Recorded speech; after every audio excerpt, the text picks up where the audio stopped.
अथ श्रीशिवताण्डवस्तोत्रम् श्रीरावणकृतम्। जटाटवीगलज्जलप्रवाहपावितस्थले गलेवलम्ब्य लम्बिताम्भुजङ्गतुङ्गमालिकाम्। डमड्डमड्डमड्डमन्निनादवड्डमर्वयम् चकार चण्डताण्डवं तनोतु नः शिव शिवम्। जटाकटाह सम्भ्रम भ्रमन्निलिम्प निर्झरी विलोलवीचिवल्लरी विराजमानमूर्धनि। धगद् धगद् धगज्ज्वल ललाटपट्टपावके किशोरचन्द्रशेखरे रतिः प्रतिक्षणं मम। धराधरेन्द्रनन्दिनी विलासबन्धुबन्धुरा स्फुरद्दिगन्तसन्तती प्रमोदमानमानसे। कृपाकटाक्षधोरणी निरुद्धदुर्धरापदे क्वचिद्दिगम्बरे मनोविनोदमेतु वस्तुनि। जटाभुजङ्गपिङ्गलस्फुरत्फणामणिप्रभा कदम्बकुङ्कुमद्रव प्रलिप्तदिग्वधूमुखे। मदान्धसिन्धुरस्फुरत्वगुत्तरीयमेदुरे मनोविनोदमद्भुतं बिभर्तु भूतभर्तरि। सहस्रलोचनप्रभृत्य शेषलेखशेखर प्रसूनधूलिधोरणी विधूसराङ्घ्रिपीठभुः। भुजङ्गराजमालया निबद्धजाटजूटकः श्रियै चिराय जायतां चकोरबन्धुशेखरः। ललाटचत्वरज्ज्वल धनञ्जय स्फुलिङ्गभा निपीतपञ्चसायकं नमन्निलिम्पनायकम्। सुधामयूखलेखया विराजमानशेखरं महाकपालिसम्पदे शिरोजटालमस्तु नः।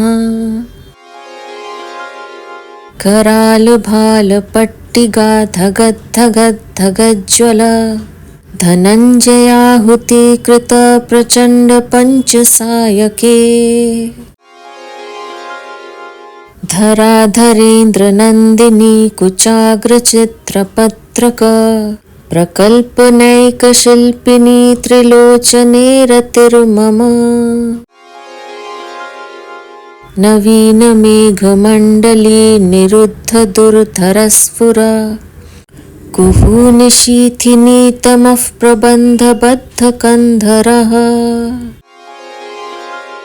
निलिम्पनिर्झरीधरस्तनोतु कृत्तिसिन्धुरः कलानिधानबन्धुरः श्रियं जगद्धुरन्धरः।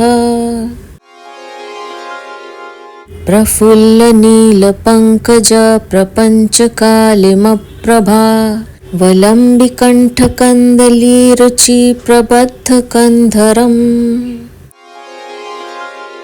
स्मरच्छिदं पुरच्छिदं भवच्छिदं मखच्छिदं गजच्छिदान्धकच्छिदं तमन्तकच्छिदं भजे। अखर्व सर्वमङ्गला कलाकदम्बमञ्जरी रसप्रवाहमाधुरी विजृम्भणा मधुव्रतम्। स्मरान्तकं पुरान्तकं भवान्तकं मखान्तकं गजान्तकान्धकान्तकं तमन्तकान्तकं भजे। जयत्वद ब्रवीभ्रम भ्रमद्भुजङ्गमश्वस द्विनिर्गमत्क्रमस्फुरत्करालभालहव्यवाट् धिमिद्धिमिद्धिमिध्वनन् मृदङ्गतुङ्गमङ्गल ध्वनिक्रमप्रवर्तित प्रचण्डताण्डवः शिवः दृशद्विचित्र अल्पयोर्भुजङ्गमौक्तिकस्रजो गरिष्ठरत्नलोष्ठयो सुहृद्विपक्षपक्षयोः तृष्णारविन्दचक्षुषो प्रजामही महेन्द्रयोः समप्रवृत्तिकः कदा सदा शिवं भजाम्यहम् कदा निलिम्पनिर्झरी निकुञ्जकोटरे वसन् विमुक्तदुर्मतिः सदा शिरस्थमञ्जलिं वहन् विमुक्तलोललोचनो ललामभाललग्नकः शिवेति मन्त्रमुच्चरन् कदा सुखी भवाम्यहम् इदं हि नित्यमेव मुक्तमुक्तमोत्तमं स्तवम् पठन् स्मरन् ब्रुवन्नरो विशुद्धिमेति सन्ततम् हरे गुरौ सुभक्तिमाशु याति नान्यथा गतिं विमोहनन् हि देहिनां सुशङ्करस्य चिन्तनम् पूजावसानसमये दशवक्त्रगीतं यः शम्भुपूजनपरं पठति प्रदोषे तस्य स्थिरां रथगजेन्द्र तुरङ्गयुक्तां लक्ष्मीं सदैव सुमुखीं प्रददाति शम्भुः इति श्रीशिवताण्डवस्तोत्रम् संपूर्णम्। आइए अब जानते हैं कि कैसे हुई शिव तांडव स्तोत्र की रचना। भगवान शिव की आराधना व उपासना के लिए कई स्तोत्रों की रचना की गई है। उन सभी अन्यत्र स्तोत्रों में शिव तांडव स्तोत्र भगवान शिव को अत्यधिक प्रिय है।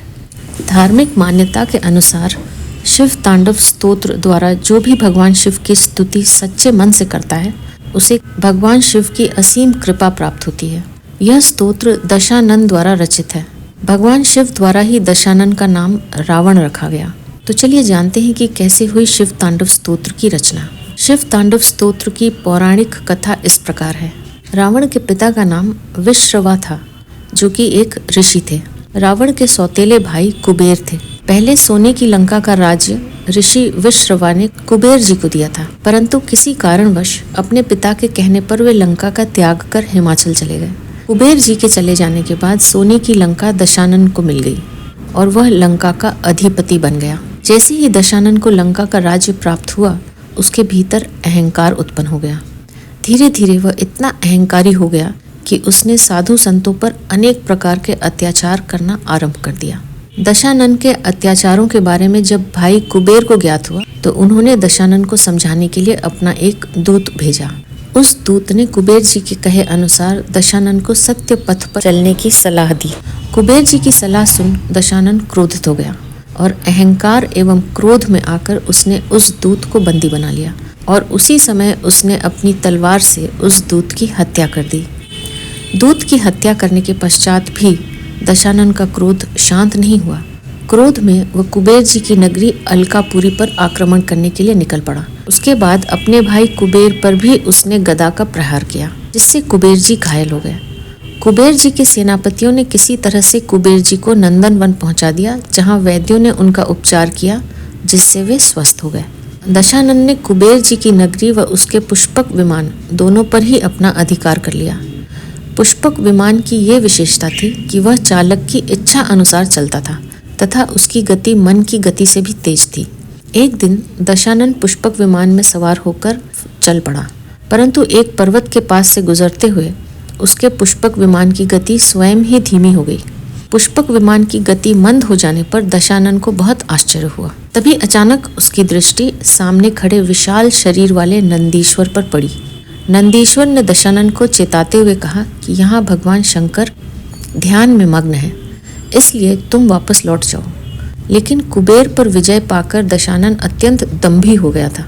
उसने नंदी की बात नहीं सुनी और अहंकार में कहने लगा कि कौन है ये शंकर और किस अधिकार से वो यहाँ ध्यान कर रहे हैं। मैं उस पर्वत का नामो निशान ही मिटा दूंगा जिसके कारण मेरे विमान की गति अवरुद्ध हुई है। इतना कहते हुए उसने पर्वत की नींव पर हाथ लगाकर उसे उठाना चाहा। जैसे ही दशानन ने पर्वत की नींव को उठाने की कोशिश की, भगवान शिव ने वहीं बैठे बैठे अपने पाँव के अंगूठे से उस पर्वत को दबा दिया ताकि वह स्थिर रहे। भगवान शंकर के ऐसा करने से दशानन की बाहें उस पर्वत के नीचे दब गई, जिससे दशानन को बहुत पीड़ा होने लगी। क्रोध और पीड़ा के कारण दशानन भीषण चित्कार कर उठा। उसकी चित्कार इतनी तेज थी कि ऐसा लगने लगा जैसे मानो प्रलय आ जाएगा। तब दशानन के मंत्रियों ने उसे शिव स्तुति करने की सलाह दी। दशानन ने बिना देरी किए हुए साम वेद में उल्लेखित शिव के सभी स्तोत्रों का गान करना शुरू कर दिया, जिससे प्रसन्न होकर भगवान शिव ने दशानन को क्षमा कर दिया और उसकी बाहों को मुक्त किया। दशानन द्वारा भगवान शिव की स्तुति में साम वेद का वह स्तोत्र रावण स्तोत्र या शिव तांडव स्तोत्र के नाम से जाना जाता है। दशानन ने यह स्तोत्र भयंकर दर्द के कारण भीषण चीत्कार से गाया था और इसी भीषण चीत्कार को संस्कृत भाषा में रावः सुशरुणः कहा जाता है। जब भगवान शिव रावण की स्तुति से प्रसन्न हुए और उसके हाथों को पर्वत के नीचे से मुक्त किया, तो उन्होंने दशानन का नाम रावण यानी भीषण चीत्कार करने का विवश शत्रु रखा, क्योंकि भगवान शिव ने रावण को भीषण चीत्कार करने पर विवश कर दिया था। तभी से दशानन को रावण कहा जाता है। तो ये थी शिव तांडव स्तोत्र के बारे में जानकारी। अब मैं आपसे आज्ञा लूँगी। आप अपना ध्यान रखिए, हमेशा खुश रहिए, मुस्कुराते रहिए। आपका बहुत बहुत धन्यवाद। ओम नमः शिवाय।